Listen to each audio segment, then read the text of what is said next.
Hello and welcome to Ditching Hourly. I'm Jonathan Stark. Today I am joined by one of the students from the pricing seminar to talk about advisory retainers and perhaps a few other things. So welcome to the show. Hi, Jonathan. I'm glad to be here. Thank you for spending this time with me. I'm a software developer, and I have a kind of a 25 years of experience doing software development of different kinds. In the 2000s, I was doing Java development and kind of some PHP backend work. I kind of got involved in front-end work because I was working for smaller companies and they just kind of said, whatever you can do, help out. And it wound up me doing front-end work as well. So I kind of labeled myself as a full-stack developer. Mm-hmm. And in the last 10 years, I sort of did a side hustle where I was trying to get a project to generate some income. It kind of worked. It kind of didn't work. And I said, a couple of years ago, I got to get some income. And I started doing freelance software development. And because I had job experience and I had done some Android development years ago, I kind of thought I would switch back to that. And I'm now doing some Android development and doing some back-end work and just doing, kind of like all over the place. And it's interesting because a couple of years ago when I decided, hey, this is not really as much income as I was hoping for, I took a consulting course actually with someone else, and it kind of worked. I did start making more money, but I kind of feel like it's not working as well as I thought it would. So that's how I wound up taking your course. Cool. Okay. And the specific question that came up that sort of prompted this conversation was around a really specific lesson in the course about advisory retainers. Do you remember what that was, or should we just talk about it? So I'm going to read what I said there because I think that, edited kind of, and just to give people the context. So you'd had a video where you said, you gave some examples of advisory retainers. And so what I said, first of all, was what I'm seeing personally in my own business is that it's more and more difficult to be an expert in any technology because technology keeps changing faster and faster. So let's say I was doing PHP or Android development 10 years ago. If I focused on the so-called wrong stack, I'd be getting fewer requests for advisory retainers. If I was using some kind of PHP platform that was now outmoded. And I said like in Android as an example, I sort of focused on Java development, and Kotlin has become very popular. And I keep thinking, well, should I switch? But if you switch, you're kind of starting all over again, and then you're not an expert in Kotlin. Right. So I'm wondering, so what I asked was kind of like one of my first questions was, do you take time off to retool? And if you retool, then how can you say, well, I'm this expert with many years of experience? Mm-hmm. So yep. Could you address that, please? Yeah, this is a classic one. I suppose it happens in all technical fields, but obviously I'm more exposed to software development and engineering and that kind of thing. So what you are describing is some of those things are like platform specializations. So like being a Kotlin developer or being an Android developer, Java or Kotlin, would be a platform specialization. So platform specialization is a type of horizontal specialization. And I don't want to get too bogged down in terms, but I think it's helpful to kind of distinguish these things. So if you just said you're a PHP developer or like a MySQL optimization specialist or something like that, those are things that your ideal buyer probably doesn't even know they want, or maybe they have those things in their business and they don't even know it because they weren't involved in the decision to pick MySQL or PHP, right. or it's just there, right? It's there already. Someone farther down the food chain decided on that. It wasn't like an executive level decision, but it often is an executive level decision picking things that are platforms like Android or iOS or Salesforce. And So it's still a horizontal specialization. It's like a subset of it. And the difference, the distinguishing factor is that people farther up the organization are aware of the thing. So Mhm. it's subjective and it can be different from industry to industry. I mean, maybe there are some industries where people don't even know the difference between Android and iOS and they just think of mobile apps in general, and maybe Right. that's the case. So the big problem with a platform specialization, well, let me start with the pros. The good part about a platform specialization is that when the platform is on the rise and everyone's talking about it, they're doing all your marketing for you. And you just Right. need to show up, and people are like, we need Salesforce people, we need NetSuite people, we need Android people. And you just get swept up in the rush of the hype and excitement.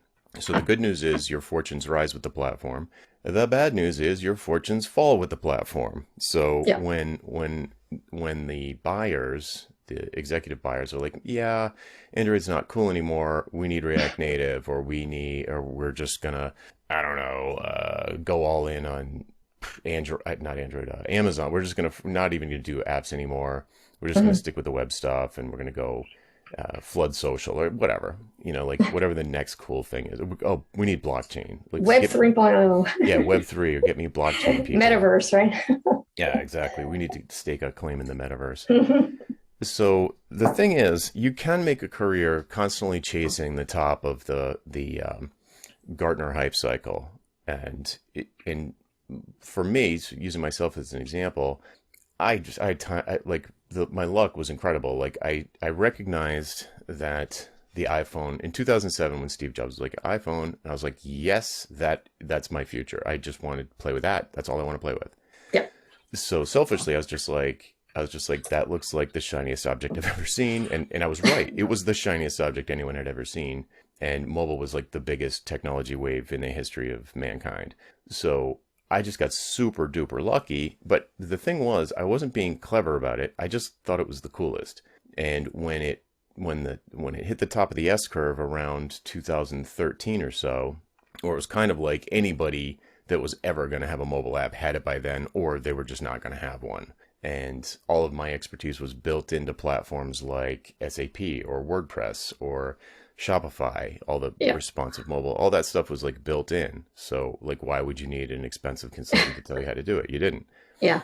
So, I recognized that this was happening before it was, I could tell it was happening because I was super in touch with uh, the, I guess I sort of had my finger on the pulse in the business community and in the technology community.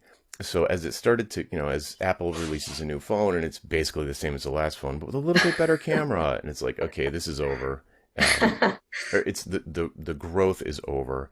What are the other things? And I literally looked around, and the other things that were happening at the time, smartwatches were maybe going to be a thing. Like all the Um, possible new hype things were smartwatches, ambient computing or voice computing with the she who shall not be named because she'll start talking to us, um, and VR, a little bit of AR, 3D printing, set-top Internet of Things. boxes, Internet of Things. That didn't interest me at all. But the ones that Oh, okay. didn't, but you're right. That was another one.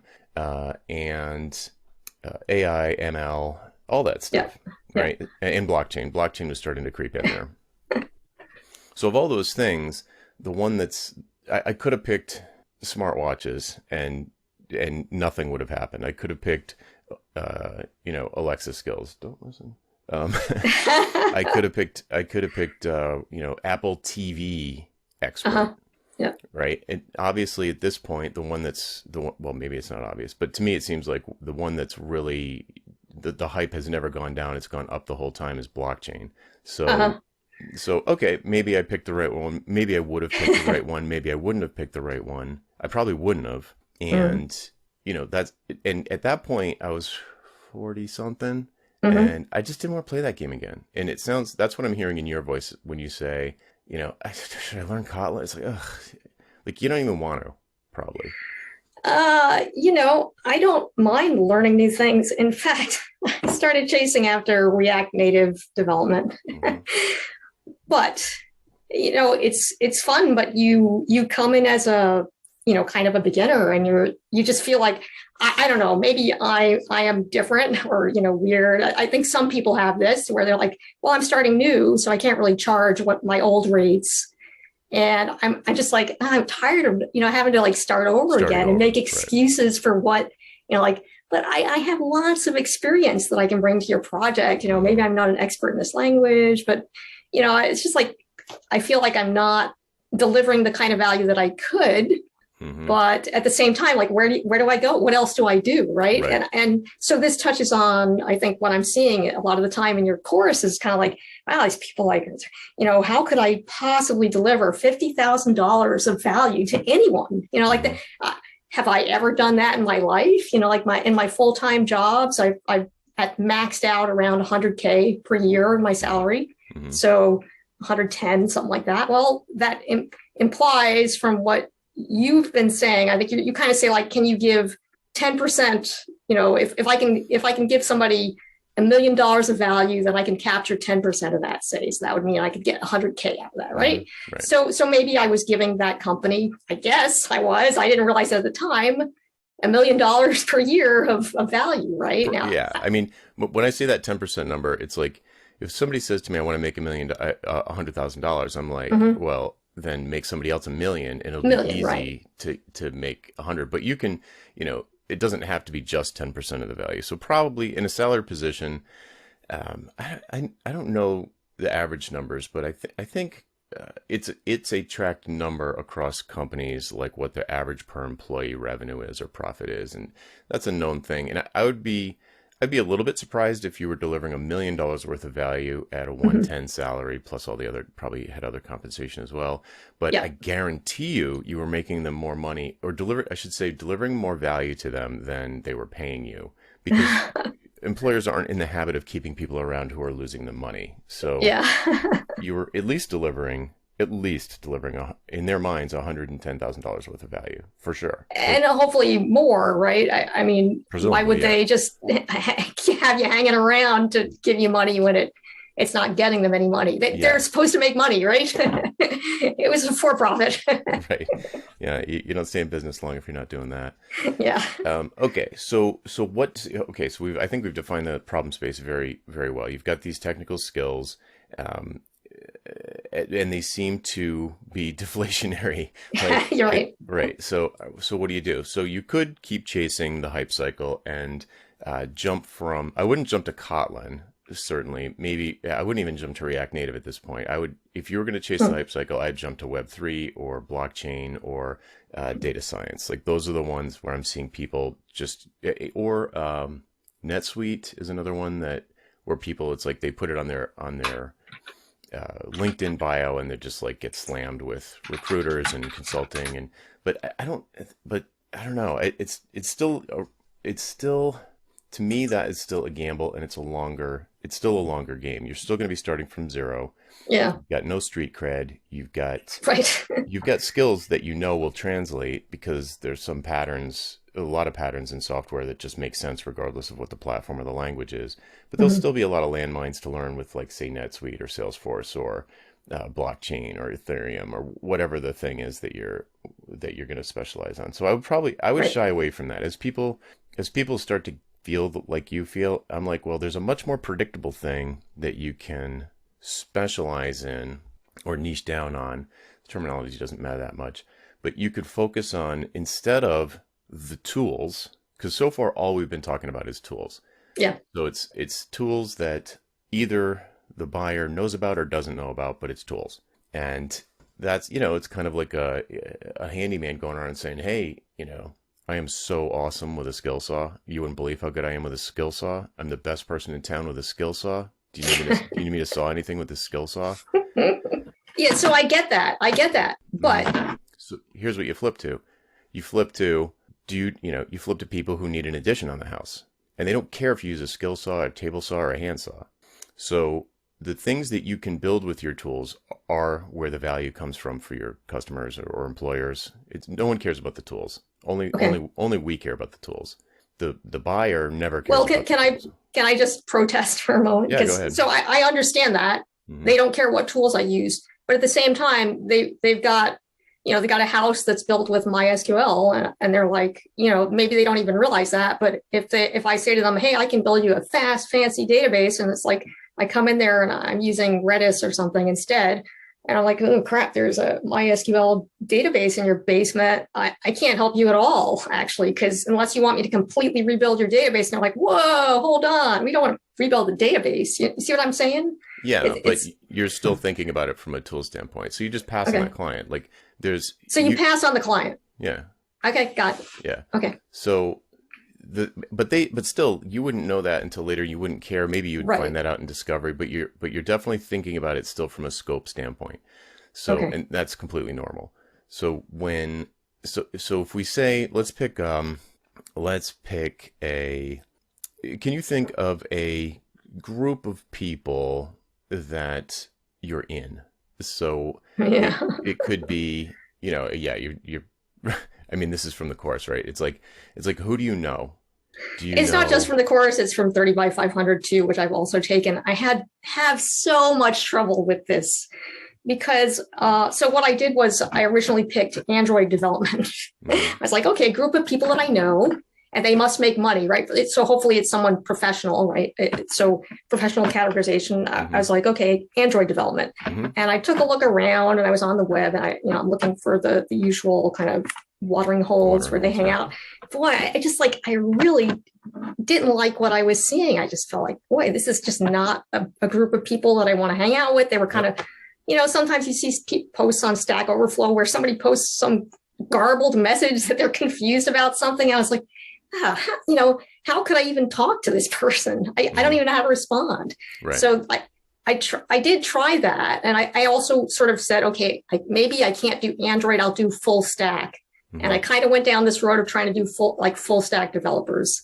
And I ran into the problem again. Like I was having trouble finding groups of people who I felt like I could deliver value to. Yeah. So here's when you, so let's broaden that out conceptually, because not everyone listening is a software developer. It is pretty common when you go through this exercise that people are like, well, I know people like me, so what could I sell to people like me? And that's a perfectly reasonable approach, but it usually involves a pretty big identity shift or skill shift, because the things, and if we zoom back in on software developers, the kinds of things that software developers will like throw money at you for are more leads if they're freelance, or higher salary if they're in-house. Another thing that they will sometimes pay for, that probably the next tier down, is training and tools. So right, so you can create tools and training for them, and that's like a pretty easy sell. So they could be books or courses or whatever. And of course, as soon as I say that, I'm sure you've seen a million people selling training and tools and whatever it is. It could be IDEs, it could be plugins, it could be plugins for an IDE. It could be APIs that do certain things. It could be, or more likely, you've probably seen tons of people being like, here's how to get more leads for your freelance software development business, or here's how to negotiate for a better salary at Google. And that's the stuff those people buy. Yeah. And, I bought your course, right? I mean, I'm trying to improve my income. Yeah. That group of people is looking around and they're saying exactly what you're saying, which is like, I'm not getting any younger. These kids coming out of college are way better or boot camps are way better at this new cool thing than I'll ever be, because I don't really care. And they're all excited about it. And, I wouldn't put it that way. I honestly don't think that what I'm seeing is any better than what I'm doing, but they're cheaper for sure. Right. Yeah. They'll sleep on the couch and eat pizza. Yeah. So certainly, I'm not pointing fingers at you directly, but I hear it a lot. Yeah. I feel like a dinosaur, or, I can't keep up. It's like you're the COBOL developer, right? When I got started with Java, I was like, oh, those COBOL developers, they never trained up to Java, right? I'm like, now you're the COBOL developer. Yeah. Right? Meanwhile, you can still make good money as a COBOL developer, but I know. But yeah. So, okay. So what do? You focus on delivering value and not on the table saw. Yeah. So how can you deliver value with all of these skills that you're awesome at, that you've built up over the years? There's no need, like, I'm a PHP guy. Like, like I'm a web one person at heart. I'm a web one hippie, Hmm. and I never dug web two, and web three is whatever. I don't even want to talk about it. So Yeah. so if you but these tools, my table saw might be crusty and old and not the fanciest model, but man, do I know how to use it. Man, do I Hmm. know how to use it. And so what do I want to use it for? I want to use it for delivering value to customers or clients. So what do clients need? And it's like, well, it depends on what client. So you have to decide, not you, I'm saying to everybody, including you, Hmm. if you want to pivot away from the tools, you have to decide who you want to help. And there's a lot of different ways to define that segment of who you want to help. It could be a type of business like dentists. It could be a demographic specialization like demographic niche like CEOs of Fortune 500 companies or CTOs of pizza chains, or it could be, well, even more demographic, but probably not for software people. No, actually, I take it back. I know a software person who's has this as a niche market. Pregnant women, that's like, you'd be hard to find something more demographic than that. And build a SaaS for pregnant women who are trying to track things, or in the case of like a pizza chain, like let's say there was someone in your family who ran a small business, or chain of pizza places or laundromats or something, and Okay. you have a conversation with them like, hey, how's business? And like, oh, it's great or it's terrible. And either way, even if it's great, they're going to have problems. What are the Hmm. problems? Oh, we can't keep up with demand. Okay, well, or if it's not great, what are the problems? Oh, the machines keep breaking down, or we can't, people keep calling out sick, Hmm. whatever the things are.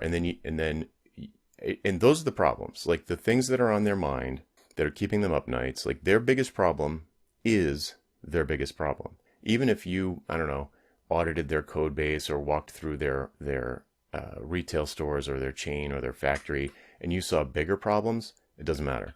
The problems that are on their mind are the ones that they care about. Okay.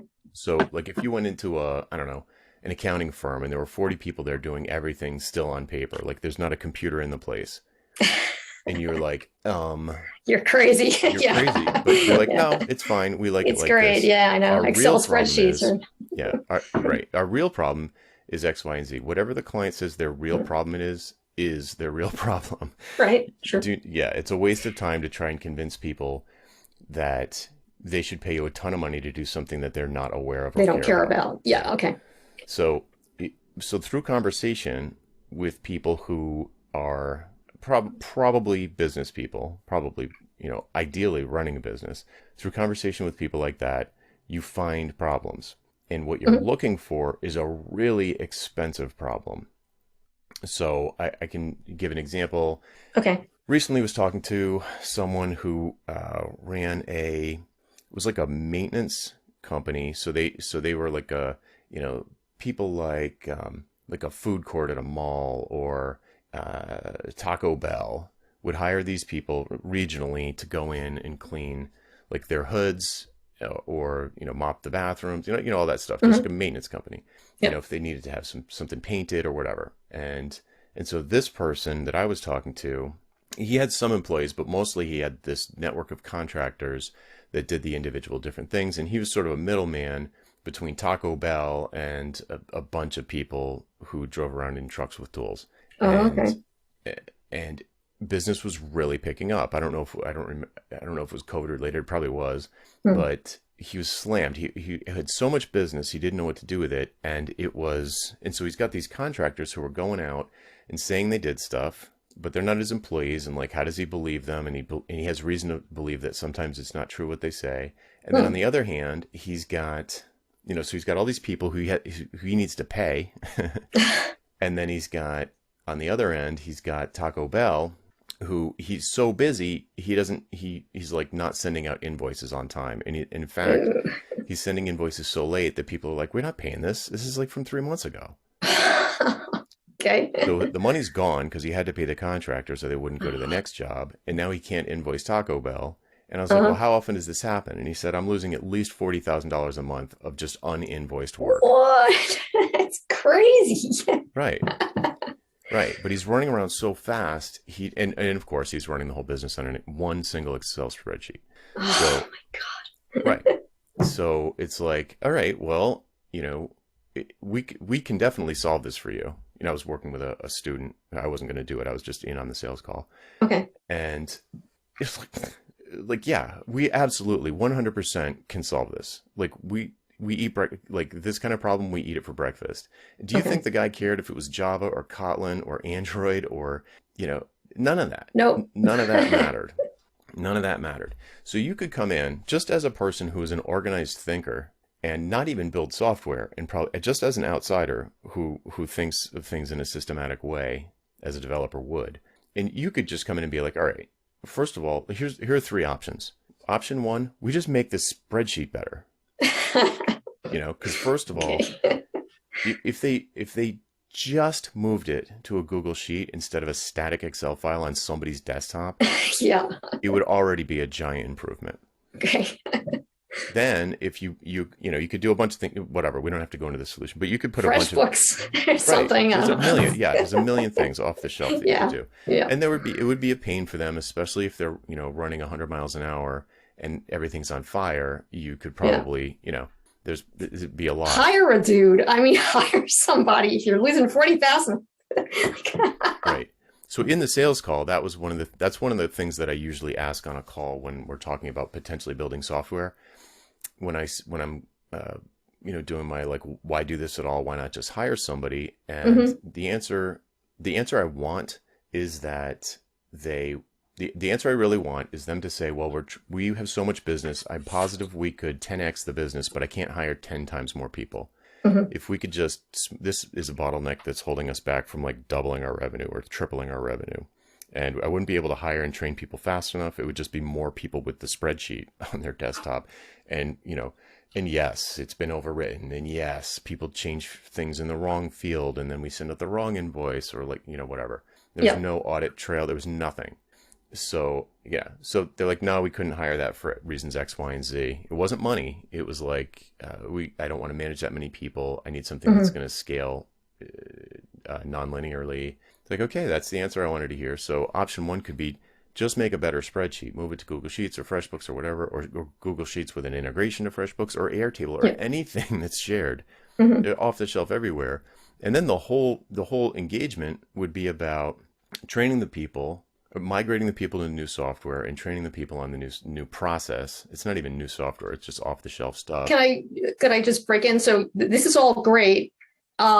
If you say to the person, hey, there's this thing called FreshBooks or whatever, right? And you're like, Mm-hmm. so this is your option. And he goes like, oh, FreshBooks, somebody told me about that. Thank you very much. And you're like, okay, guess we're done here. You Yeah. kind of like, you delivered value, but you really kind of can't charge for it at that point. Is it really like you said, like you really that person needed the help so bad that they didn't even know where to go. So the engagement turned into, helping them get that all set up. Yeah. That's literally the way it works. Well, it's a fair point, but like in theory, but in practice, that never happens. So if all the person needed to do was hear of FreshBooks, then there wasn't really that much value. You didn't really add that much value. Right. Okay. Yeah. Because like, oh wow, yeah, I never heard of that, but they did hear of it. They do know that things exist. Okay. But there's this giant fear of like, well, this is the devil we know is better than how that. What if we? Oh, in fact, in this situation, they had tried something else and went back to the spreadsheet. Wow. Must Yeah, have been really bad. it was. Yeah, it was. I think someone made a bunch of promises that were. I think a salesperson made a bunch of promises that weren't actually true. So Okay. that was a nightmare. So they had that in their back pocket. So anyway, if you can solve somebody's problem in a half an hour phone call or an hour long phone call, then then great. Then they're going to love you. But yeah, did you give away your expertise for free? Yeah. But the odds of that, I can't think of a time that's ever happened to me. Okay. I can think of one time when it wasn't the exact scenario, but I can think of exactly one time when I got on a phone call with somebody and they're saying like, he had this desktop thing. It didn't work great on the phone, so he wanted to talk to me. And then as I was talking to him, I was like, well, would you want it to do this or that or the other? And he's like, nah, really, they can just call me. And I was like, well, okay, but the technology is such that it's not that hard for it to go to a database or trigger a email or SMS and all this like fancy stuff. And he's like, yeah, I don't know. It doesn't really matter. And I was like, why? I'm having a hard time understanding why we're talking. He's like, oh, my brother-in-law told me that Uh, there's things you could do that would make it a lot better. And I'm like, I see, but you don't really care. He's like, yeah, I don't really care. I was like, well, why would you? Then don't hire me. Just leave it the way it is. Don't stop yeah. listening to your brother-in-law. Like in 15 years, that's the only time that's happened. And it's a little bit different than what you said. But I mean, if you said to somebody, well, if you just put this in Airtable and use Zapier to connect it to FreshBooks, it'd be 100 times better. And he'd be like, are you speaking English? Right.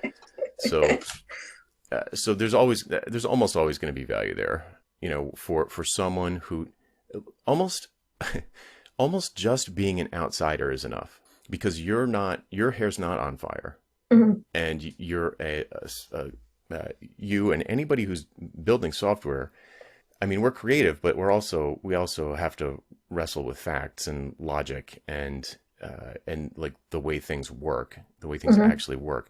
So it's generally more organized thinkers, and we're aware of a vast landscape of integrations and automation and just general capabilities. Even if we're not aware of it, we're like, something like this must exist. I'll just go Yeah. find it. So that someone who maybe manages people who drive around in trucks, they're just not paying attention to that. They're not paying attention So to those things.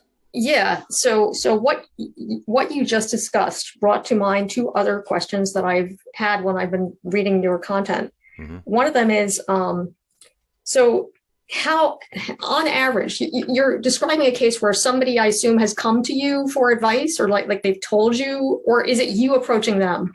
It's a mix. It depends. So if There's a you, mix. yeah, So sorry, how many, is it like a 2% sort of conversion rate that you get? Like, so you talk to 100 people and two of them turn into actual, hey, they paid me. Is yeah, that, it totally depends. do you have some idea? I don't know, maybe you don't have an idea of how often it converts. It totally depends on the situation. It depends on how good your marketing is. So Mm-hmm. if your marketing game is terrible and you're not getting any referrals, then yeah, Mm-hmm. it's probably not even 2%. Mm-hmm. You're probably smiling and dialing 200 phone numbers a day Mm-hmm. to get 3 calls to convert, zero point 0.5. It's probably Okay. terrible.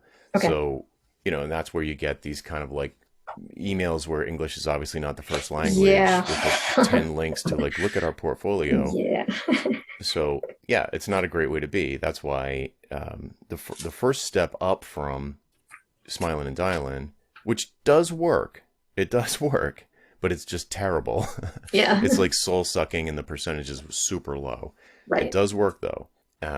The next part up from that is referrals. So reaching out to your network, friends, family, past employers, past clients, and just saying, hey, I'm helping people. I'm looking to talk to people like this about improving their business in this particular way.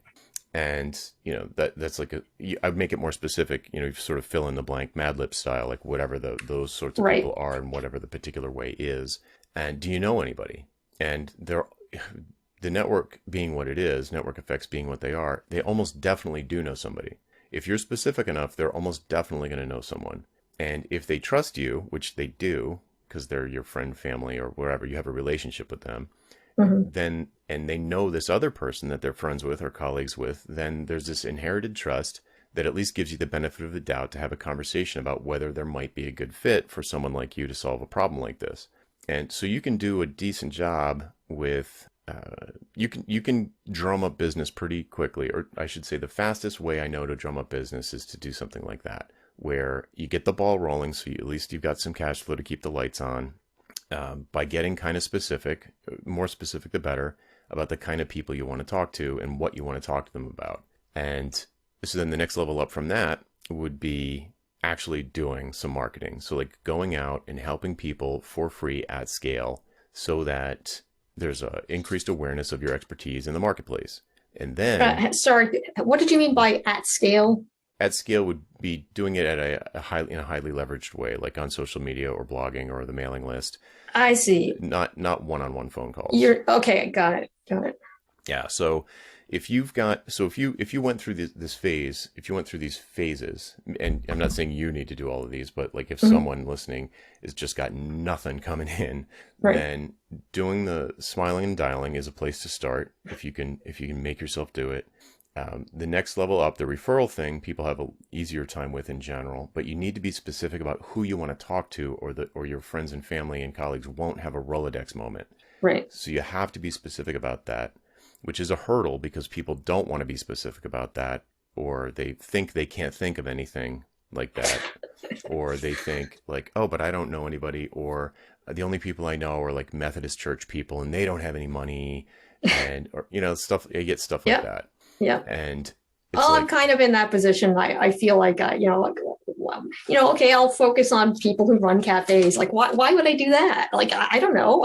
I like going to cafes, right? I'm sure you get people like that who are like, how do I decide? Don't make me decide, see, right, right? right. So I try to de-risk that decision by reminding people that it's not permanent. It's for this. You could think of it as like a 3 to 6 month campaign where you want to get really familiar with what it takes to run a cafe. And is it true that you could perhaps pick a niche that doesn't need any skill that you have? Yeah, that's true. It is possible. So, but you can't not explore it. Like you're not going to figure out the answer. No one figures out the answer by thinking harder because the answer is just not, it's not in your brain. It's not in there. There's no Yeah. sense looking for it. You didn't lose your keys there.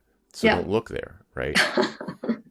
It's like, what's that Yep. joke? What's that joke? Yeah, he's looking under the lamppost and he's like, a guy walks up to him and says, "Why are you looking under the lamppost?" He's like, I lost my keys. And he said, "Oh, they're somewhere around here." It's like, "No, they're over there, but there's light here, so The light's better here, right? light's better here." Yeah, Yeah, it's right. yeah, you don't want to do that. So you just can't, there's certain things that the answer's not in your head. So thinking about it harder is going to produce no results.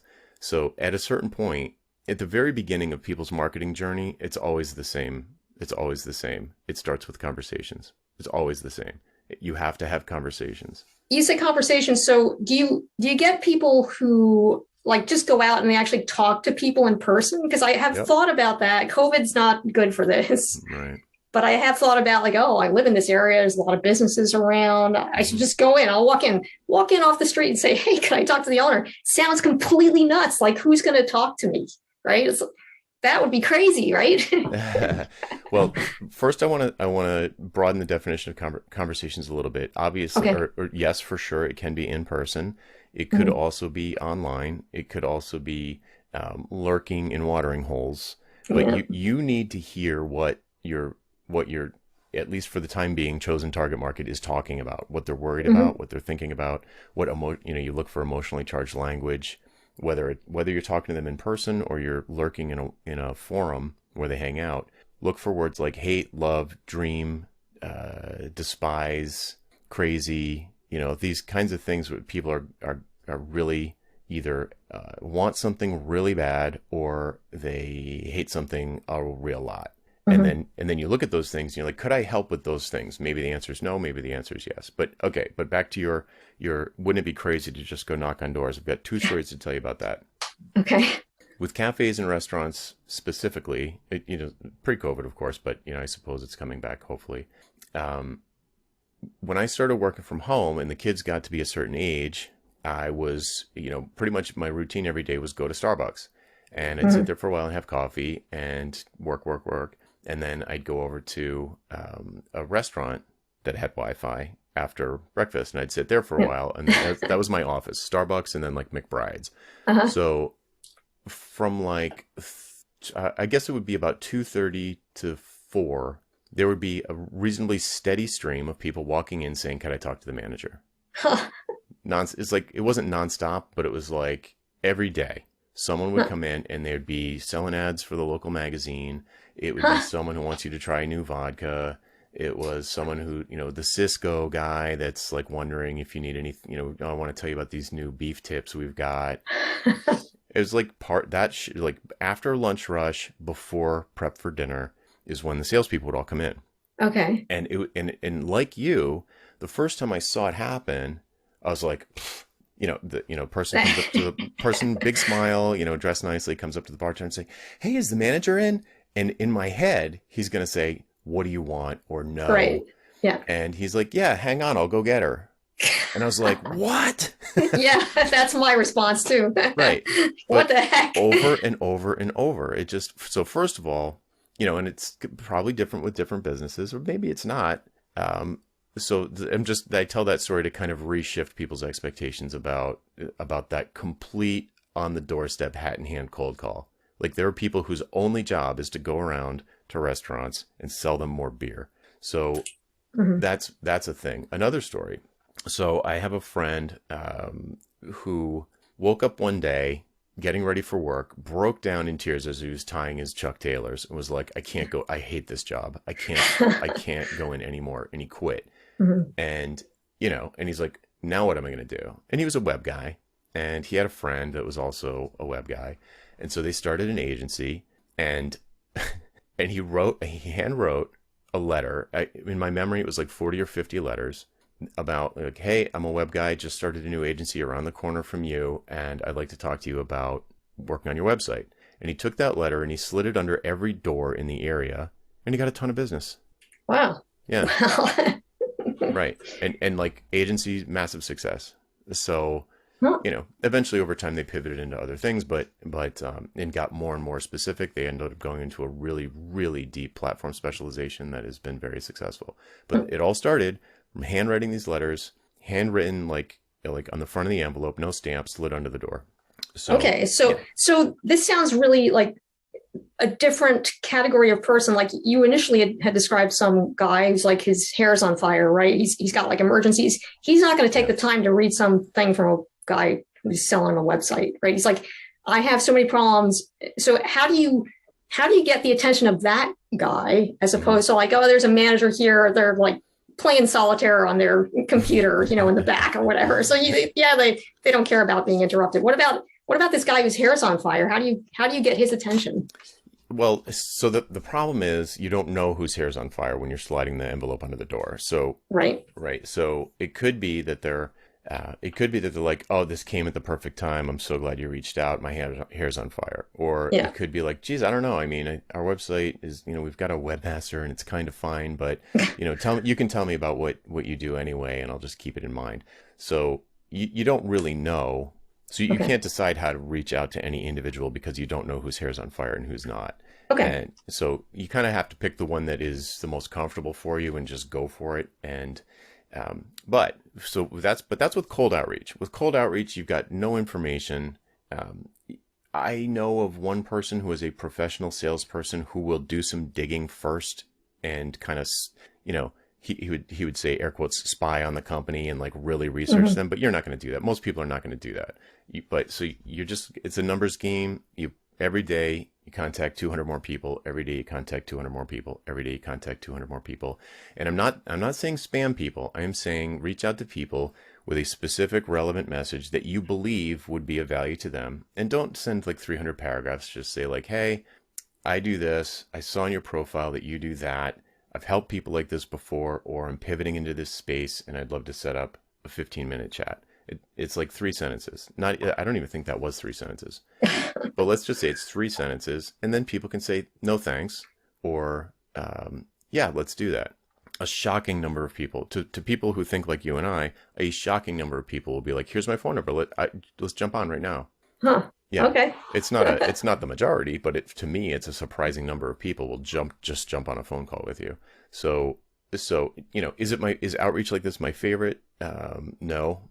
Do I enjoy doing it? No. Do I even recommend doing it? Well, yes, if you need the money, but I would much prefer that people do a gardening model instead of this hunting model. So this outreach like this is a hunting model. You're going out with your spear because you're hungry and you are really hoping to come back with a buffalo.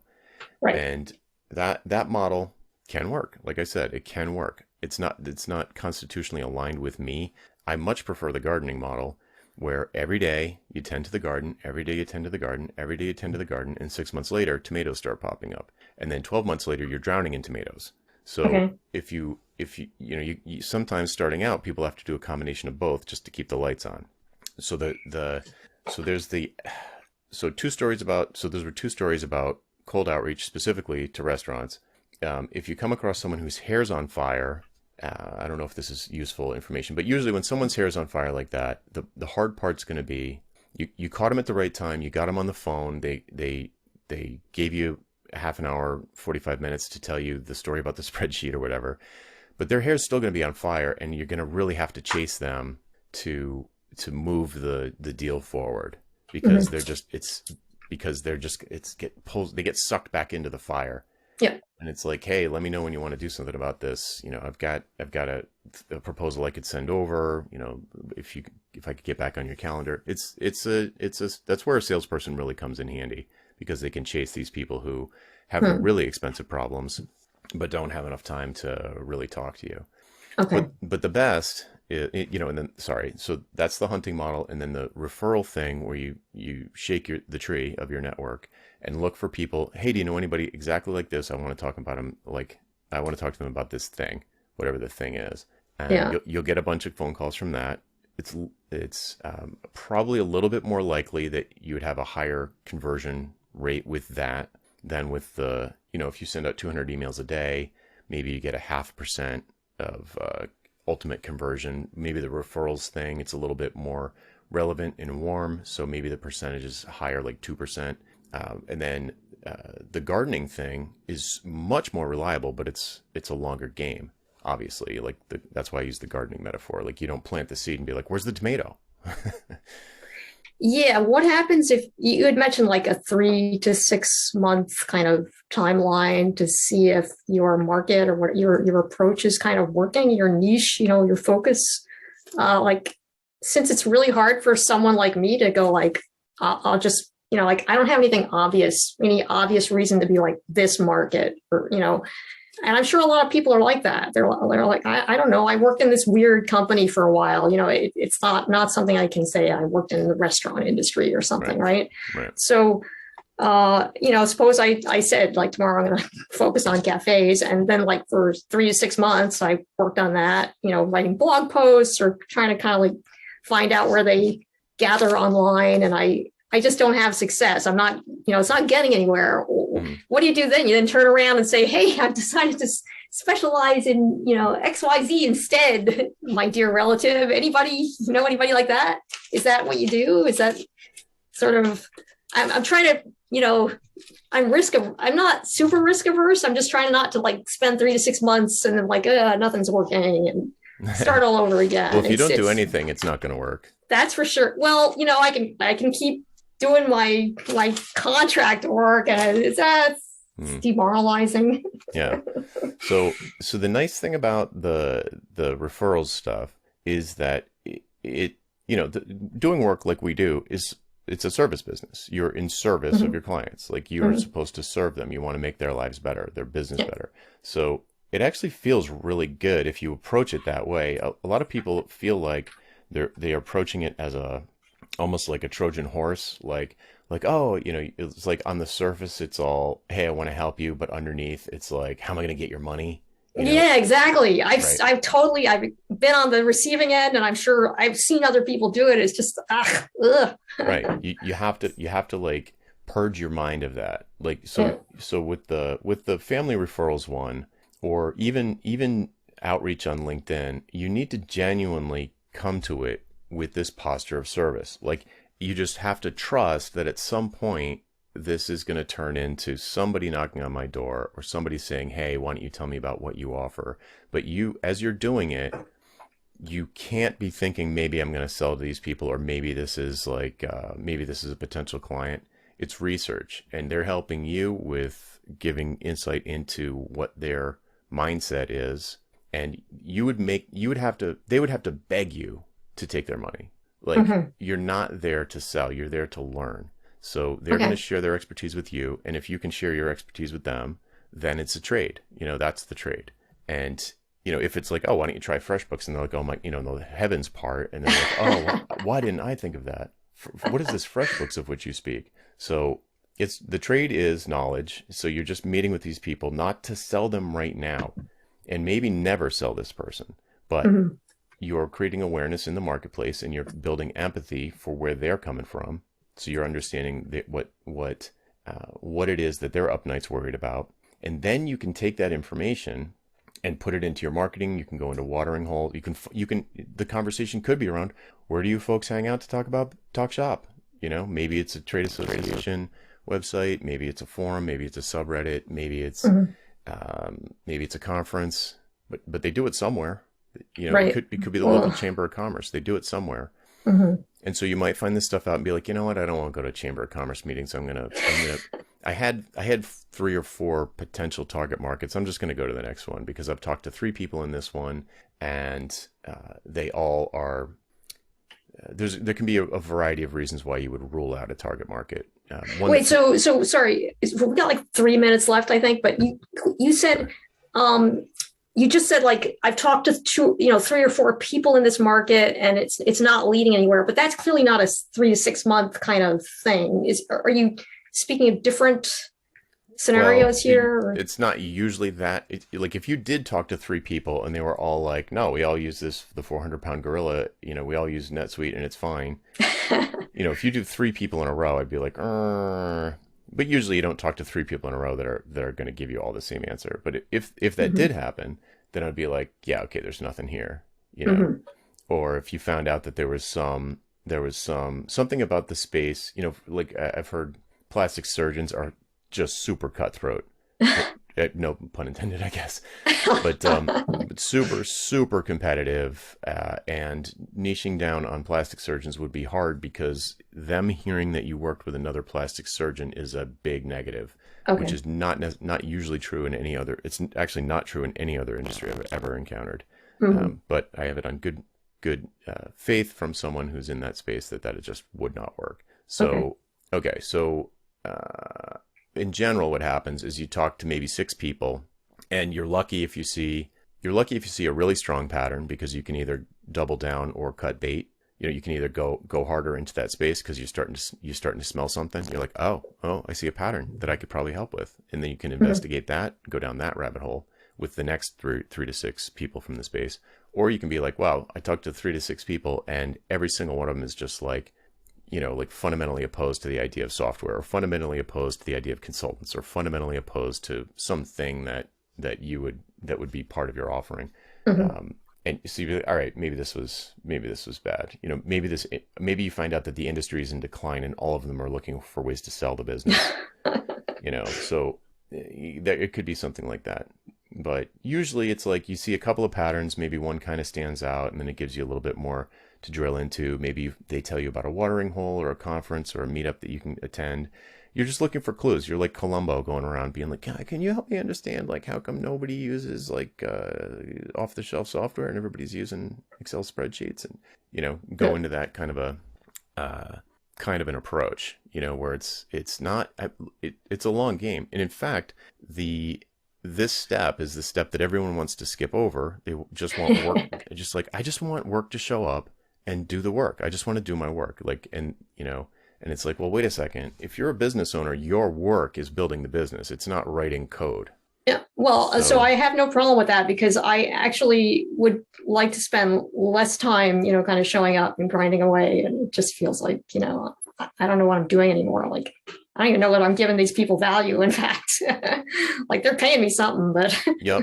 Another way, I know we have to wrap up, but another way for people who do have clients to find out what value it is that they're providing is to ask them for testimonials with that 6-question format.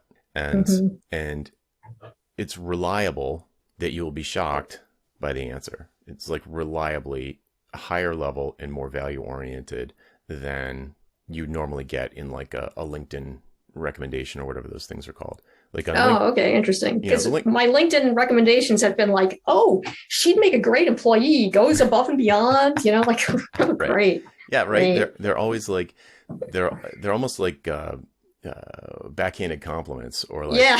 you know or like she's got she's always on time, she never Right. makes us she never talks down to us, and really reliable, and it's like, okay, but how did she transform your business? That's why Yeah. because people, it's a hard thing to do. I don't know if you've ever had to give a recommendation, but it's hard if you don't have any direction from the person to Hmm. know what's going to help them the most. So you end up defaulting to these platitudes about their professional hygiene. So it's like, oh, reliable, like duh, like it's like saying she's professional. But Yeah. if you use these questions, then you can go down the list. And for people listening, I'll link to it in the show notes. But if you present them with if you say, hey, I'd love it if I could get some feedback about the work we did and maybe a testimonial, and they say sure, and you say you say, hey, I'd like to get some feedback about the work we did together. Would it be okay if I sent across some questions? And they'll say, sure, yeah, that was great. And then you send across the questions in a second email. That's important. And they can answer them. And the questions will guide them to create like a perfect testimonial. Okay. One with numbers in it and their doubts that were then reversed by the engagement, and the benefits, not the deliverables, but the benefits to them. Usually they'll be quantified in some way, either absolute or relative. And it creates these great, powerful testimonials that strangers in the future who come to your website who are maybe sniffing around will identify with and be like, oh yeah, that's exactly where we are right now. And that person was nervous about hiring her, but look what ended up happening. It's the best thing they ever did. Right. So Is it acceptable to do this with existing clients? you mean active clients? Yes. Usually what I would do with active clients is if it's just staff augmentation and it's this ongoing thing, then you want to look for some kind of trigger that would make it make sense. So it could be something like, you finish a big feature and they say, hey, could you present this to the board? Because you were the one that really did it. And we're super happy with the way it came out. We want you to get the credit. So maybe that's a little over the top. But if you release some feature and someone's like, man, that is great. I am super happy with that. And you say, wow, thanks. That'd be great. Hey, I'm updating my website. Would you mind if I, quoted you, or could I send you over some questions to kind of talk about the work that we've done together to date and see, see what you think.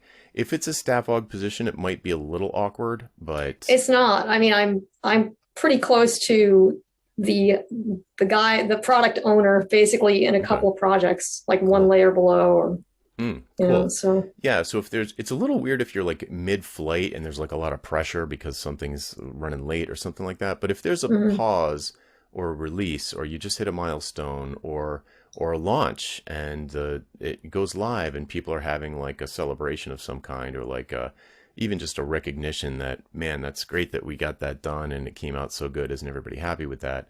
That's usually good timing. okay. If you don't want to wait for something like that, you could say something like, hey, Bob, I'm working with a business coach, or I'm going through this business course. And I'm sorry, it's super awkward. I feel uncomfortable doing this, but one of our exercises, we're supposed to ask people for to answer some questions about the work that we're doing, potentially for a testimonial. I see. Okay. Yeah. So they're not. So it's not completely out of the blue. There's some explanation as to why it's And yeah. My problem is that I've been working for a couple clients for almost a year now, and it seems like they're not ending. I'd expected them to end at some point. And they're not ending. And like the only way I can end it is like me stepping away. Yeah. And I would rather not just go get another contract after that. I want to do something right. more valuable. Right. So if these are kind of like open-ended monthly or hourly things, Right. then it's kind of like, well, maybe if they're taking up like 40 hours a week. They're not. Yeah. Oh, okay. I'm good. I mean, I have a relaxed life, but Yeah. Well, I think that's great, because then you don't have to worry about the cash flow issue. And then on the side, I mean, look, it's service, right? So if you don't know who you want to help, it's really hard you got two choices. You can either be that horizontal specialist, which requires that you're kind of like a worldwide expert if you want to attract leads, a recognized expert, maybe top 10 in the world of this really niche, weird, tiny little thing. It wouldn't be Kotlin. It would be something like, God, I can't, like login systems with MySQL, or SQL injection attacks, or like something really specific. And you're like the go-to person for it. Yeah.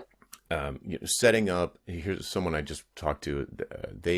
All they do is set up clusters on AWS for bioinformatics.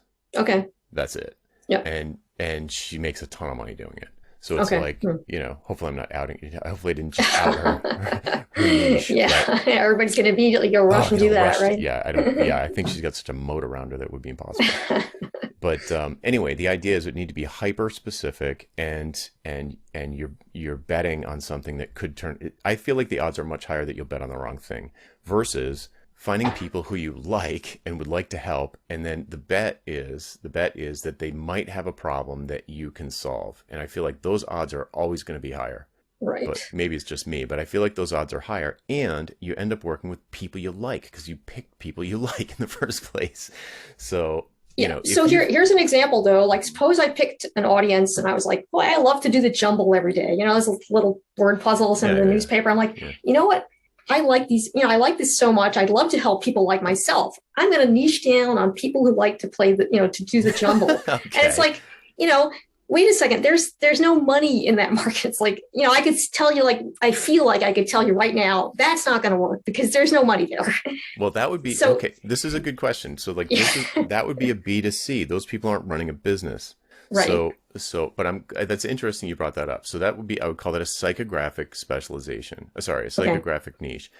And and it's people who behave a particular way, like people, tree huggers, or what. It doesn't matter. Yeah. People who like to do the crossword or the jumble or Sudoku or whatever. So, Right. all right, that's B2C. So B2C looks like, and business to consumer, direct to Yeah. consumer. So you would be selling stuff like a book of more jumbles, or a create your own jumble application, or an app that where people could race against each other to do jumbles. I mean, I love all those ideas actually, but I'm pretty sure Jumble's trademarked, so I probably Sure. probably Yeah, couldn't do that. But right. it's a cool idea though. It probably words. It's like words with friends. Is like, you can't call it Yeah. Scrabble, but it's like Yeah. so you could do something like that. But Yeah. B2C is a different animal. Different animal. So if we're talking B2B, you want to could be people who own thoroughbred horses, Yeah. or whatever, people that ski at least 3 times a year, or Wait, now 10 how is that B2B? I'm sorry, or were you talking B2C now? B2C. Sorry, you're right. People who So ski 3 times a year. yeah, that one would be That's more like B2C. I shouldn't have said people. I want to talk to business owners who ski at least 3 times a year. That's B2B? Yes. That would in what Yeah. sorry, Well, I so don't understand that. you're right. This is kind of abstract, but Yeah. I'm using skiing. I'm using skiing as a if you were into skiing, Hmm. and you wanted to connect with business owners that you were gonna like, Mm. and you take skiing as a psychographic, then Hmm. you could say, okay, business owners, it's like a potential Rolodex moment. It's like, hey, or people who go on cruises. So if you this is super abstract. It does work, but it's an abstract example. If you wanted to go after business owners whose hair wasn't on fire, Yeah. you would go for people who vacation quite a bit, that run a business. So if they ski like a lot, or if they go on cruises a lot. So if you reached out to your network and say, hey, do you know anybody that owns a business and goes on a lot of cruises? Hmm. Because they would Okay. know. They would know which one's their friends. They could answer that question. The Uh-huh. question they probably can't answer is like, do you know any business owners who are pretty well organized, or have a lot of profit? And Uh-huh. let's say you're a financial planner and you Okay. want to talk to business owners who have a lot of money to play with. Yeah. How would you know that? You would know that if they're going on vacation all the time. So it's a Okay. proxy. It's a proxy for like a private reality, a private something that's hard to see from the outside. But you're right. Okay. It's not the greatest example for the question you asked. It'd be more like the vertical. Obviously, the vertical. It's like people who run like a laundromat. That's really easy. Do you know anybody that runs a laundromat? Do you know a dentist? Everybody knows a dentist. Yeah. So there's that. Then there's a psychographic, which is like, do you know anybody who's running a business that is a B Corp, or green, or that gives back more than 50% of their sales to the community, or something like that. So that's not a particular kind of business. It's a particular kind of philosophy. So it boils down to like the easiest way to pick one is just pick people you like that run a business. It really, like, flip it around. Are there any types of businesses you wouldn't work with? Yeah, for sure. Okay, so make that list, and then say, well, wait a second. Okay, if I wanted to be pickier and pickier and add more and more people to this list, you probably get a combination of industries and like profit motive or values. Hmm. So then you could kind of reverse engineer, like, okay, what's the opposite of all these?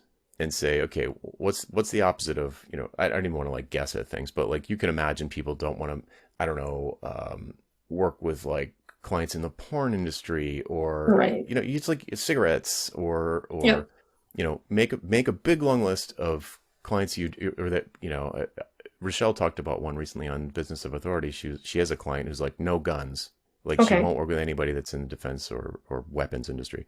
Okay. So you could make a huge list of stuff that you'd rather not work with, and then just keep making it bigger and say, okay, what's common about all this stuff, and then flip it to the reverse and be like, is that, like, oh, well, maybe this is where I should go. And it might not be, it'll probably be a combination of like vertical, but also intent or psychographic. Like what's an impact, the impact that they're trying to make and that you can get behind.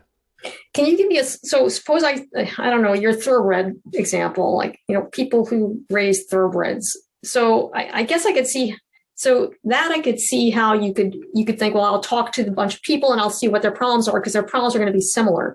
But if I talk to business owners who like to ski, for example, that's talking about, something they do on the side kind of, which seems like, I'm sure there are lots of different people in different industries that like to ski. Yeah, don't get How would hung. I? Yeah, don't get hung up on that Okay. example. It was not the greatest Okay. example. Yeah, Okay.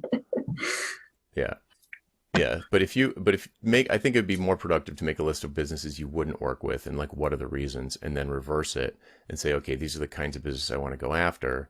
But it does at some point, and you can just reach out to like your closest circle of friends and family and say, like, do you know anybody like this? And if they say no, it's not specific enough. So you just have to get more specific, because everybody knows a million people these days. Hmm. Okay. So yeah, so you just Not have, not me.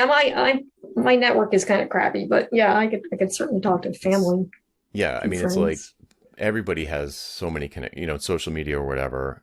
It's, I mean, what would you have done in the 80s? Phone book, it was like, that was Yeah. it. Yeah. Phone book and Chamber of Commerce. It's way easy. Like LinkedIn is like a gift from heaven. It's unbelievable. It's unbelievable. Everybody's just Yeah. there. I listened to I think it was the podcast with George Stocker where you talked about Sales Navigator or something like that. Yeah. Hmm. So I'm not familiar with that, but I Yeah, was I mean, thinking it's just about this maybe. advanced search for business Yeah. characteristics. So, like, 50 to 100 employees that does over $100 million a year in the Miami area that do civil engineering. Boom. Here's 50. Hmm. Here's 100. Here's 500. The Yeah. thing is, you got to know who you care about. So it's like my business philosophy: help people you like get what they want. That's the whole strategy. Help people you like get what they want. So if you don't know who you like, you can't know what they want. So you got to start with, who do you like? Who would you Hmm. like to help? And then find out what they need help with. And sometimes if you come at it from this angle, you might find that there's something that you can help them with that you've never done before, and you need to improve your skills there. So you have to be a little bit fluid with your identity, your business identity. If you really want to help these people, like somebody who runs nonprofits that help the homeless, like you really want to help these people, they don't Hmm. need Java, maybe. Maybe they don't, maybe they do. But you talk to them and what are the problems? And they're like, you know what? I can help you with that. And I can do it in a way that's low cost to me so that I can price it in a way that it's profitable to you. Hmm. And it could be that you end up in a whole new place, but doing something for people you really like that's more profitable. Okay. Yeah. So, right. So, like, as you get more specific on one part of this equation, that you might end up getting less specific on the other end of the equation, so that there's some, because you got to find overlap. So, like, you've got this circle of people that you want to help, and then you've got this circle of your existing Skills. talents and skills and Right. stuff. Yeah. If there's no overlap, then you got to make one of those circles bigger or Hmm. different. So, Okay. anyway, I don't know if this has been helpful at all, but Yeah, it has. Thank you. well, good. Well, hopefully it's been helpful to the dear listener as well. Yeah. All right, folks, we should wrap up. So that'll be it for this time. I'm Jonathan Stark, and I hope you join me again next time on Ditching Hourly. Bye.